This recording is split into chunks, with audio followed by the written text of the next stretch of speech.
All right. Hello and welcome to my drawing journal for the month of September 2023.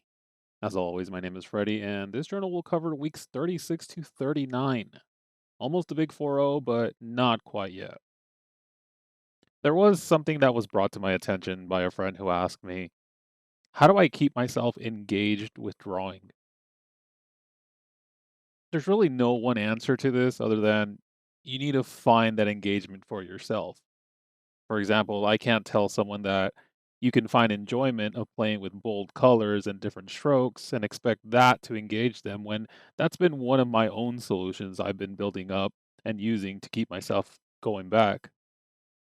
I've talked about motivation in my previous journals as well as covered some of the personal tips to keep yourself in the mindset of drawing. But now we're going to talk about discipline. We can have the motivation ourselves and the urge to do something all we want, but if we're not in the mindset to do something or in the habit of taking time for it, we don't ever do it. You can have ideas swarming in your head that you want to put on paper and motivate yourself enough to actually do it, and it may go well for a day or two, maybe a week or even a month, but then it starts to wane again. Maybe something you tried wasn't working and it put you off. Or maybe you find yourself not wanting to take any of your time from your busy day to do it. There's a lot of reasons that can apply. I think all of us as artists want to get better at what we do. Only sometimes the path from getting from point A to point B is daunting and we just want to be at point B. And as a result, we take on more than what we're used to and can get discouraged when you see more of point A and less of point B. Discipline, by definition, is literally just training. Anything you've ever wanted to be better at, you've trained through repetition. Doing something over and over helps us retain information, allows us to understand what works and what doesn't, and lets us use that information to be better. In the same way, a runner trains themselves for longer distances by understanding good pacing and building up endurance through conditioning.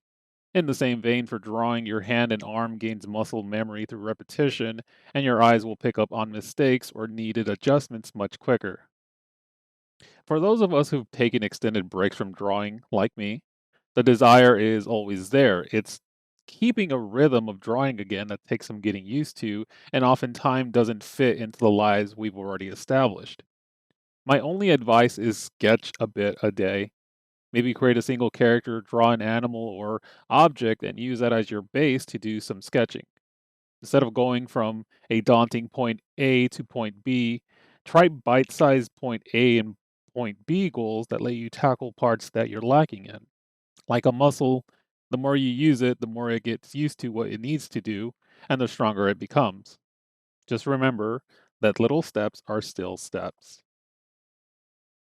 With all that said, we'll just jump right into the month's journal with week 36, Feline Archer.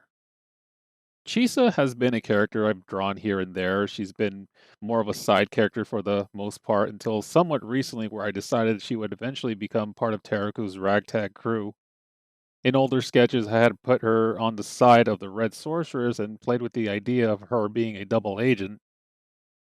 So there will be sketches of her and Teruko on the same side with Ryosuke, but also on the other side with the Red Sorceress. She's more human than cat, I think. Thinking of her being more cat than human felt like she'd be more limited as a character. So I went with something closer to that of Chitara from Thundercats than an actual cat. I guess it's a little weird seeing how she has hair on top of her fur, but I figure it doesn't always have to make sense when you're making things. Most of her old revisions had her as mostly human with cat ears, but I decided to lean in harder with the animal side. Humanoid cats in this world have been known to be hunted through black market hunters. You have your standard coats that are generally safe, and then you have ones like Chisa, a rare pink calico. She wears a tattered purple scarf and uses a red bow. The red bow is carved from an ancient type of tree called the crimson tree that had been passed down to her when she was young. Despite there being an abundance of modern growing technologies for bows, Chisa discovered that while old, the red bow had untapped properties that technology couldn't mimic yet. The scarf used to belong to her mother until she was hunted down, as she too was a pink calico herself. Chisa eventually runs into Teruko during a time of turmoil. When the time comes, she's reluctant to join Teruko at first until Teruko opens up to Chisa about Emiko, about her being a Valkyrie and what that comes with. Feeling that she shares that connection and knowing what that feels like, she decided to join her. The coloring method used in this was pretty standard. I did end up forgetting to draw in some details that were originally in the sketch. I guess I felt like it didn't add or take away from the overall image. The background was very quickly thrown together. She's in her alchemy lab where she's typically dabbles in dipping her arrows in various chemicals and such. My only gripe is that I should have used a less intense color for the red bottles at the top. It feels like your eyes just go in that direction and pulls away from her. Other than that, it was satisfying to update a character that I've been so wishy-washy about and now have something a bit more concrete. Week 37, Pensive Goddess. I don't have a lot to say about this one as a character. For this week, I decided to just make a new character to draw, coming up with things on the fly. I drew from older worshipped leaders and gods. I guess something like Greek gods and goddesses and their attire like a toga. It wasn't until later that I decided that most of the material she was wearing would be somewhat see through, seeing how her pose and expression was more carefree and whimsical. I think I was going for a powerful goddess that knows that she's powerful and has the people below her at her mercy. For most of it, I wasn't really sure where I was going with it. My only direction was that I wanted her riding a cloud across the sky like a wind goddess or something. The color palette was well thought out, and I thought it went well together at least. However, it was the finish where I made a U-turn to see how it looked with a bit more pop.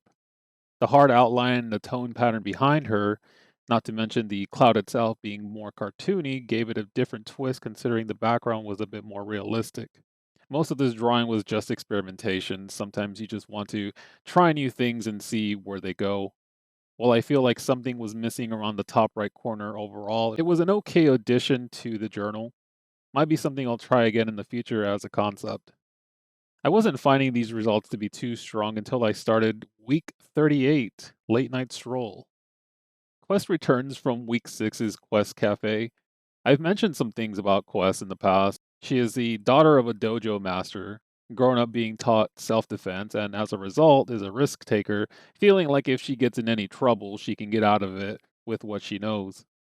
She's also seen as the wisest among her friends, having been disciplined to see things from an outward perspective most of her life. And lastly, she's just reliable. In the drawing, she's seen enjoying the nightlife. I liked the concept. Unfortunately, I consider this the weakest of the batch this month for several reasons. While Pensive Goddess had a nice coloring aesthetic, this one I felt was lacking.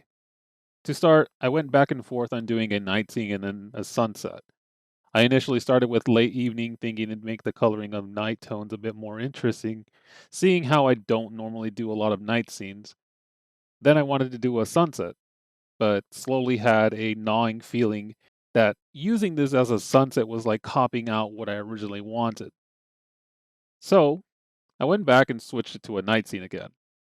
What I felt I went overboard with was the lamp lighting.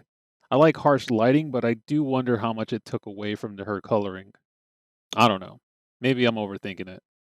Not only was the coloring up in the air, but the composition felt like it needed something or felt too stale to me. I've been starting to get away from straight on shots, especially shots like this where the subject is far from the frame.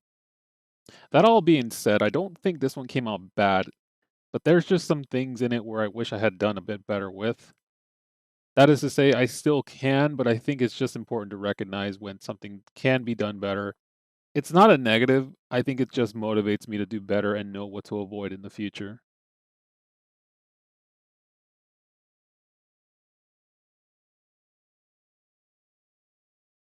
Week 39, Rainbow Mystic.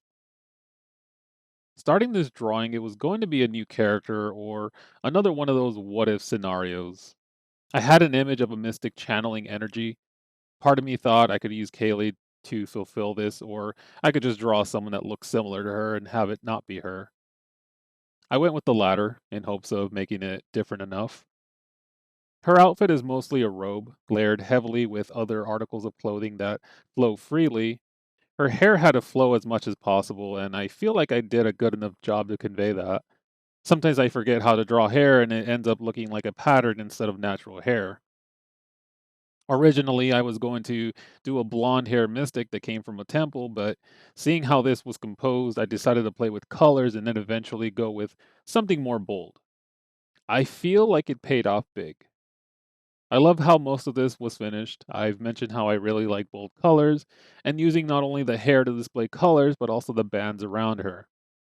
The bands of colored text around her was just made up characters I did, so it doesn't really say anything. I'm really happy with the way this one turned out and hope to do colorings like this in the future. Funny enough, towards the end of all the reds in their hair, it still ended up looking like Kaylee. September was pretty busy. Luckily, drawing and coming up with ideas without resorting to my older sketches has felt quicker. My friends and I have still been on our campaign on Baldur's Gate 3. We get together when our schedules align. I'm almost finished with Sea of Stars, and I should have that finished by now, but there's a lot going on. Not to mention, I also started Lies of P, which has been fantastic in the time I've played. I'm a huge fan of Bloodborne, and this is certainly scratching the itch. I'm also finding that perfect pairing system to feel extremely satisfying. Week 40 preview is Alice in Cyberland.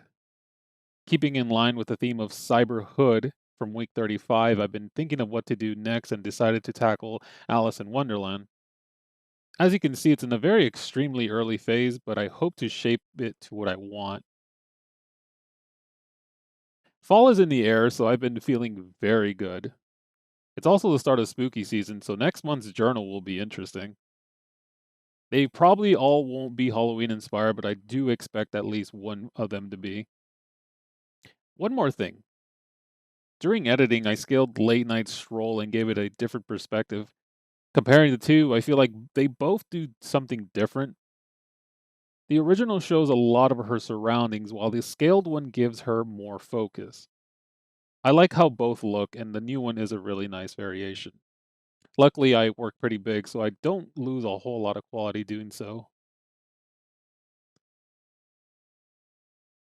This journal continues to be something I've made to get myself into drawing again and be better at it. September felt like the first month where I started to see changes for the better.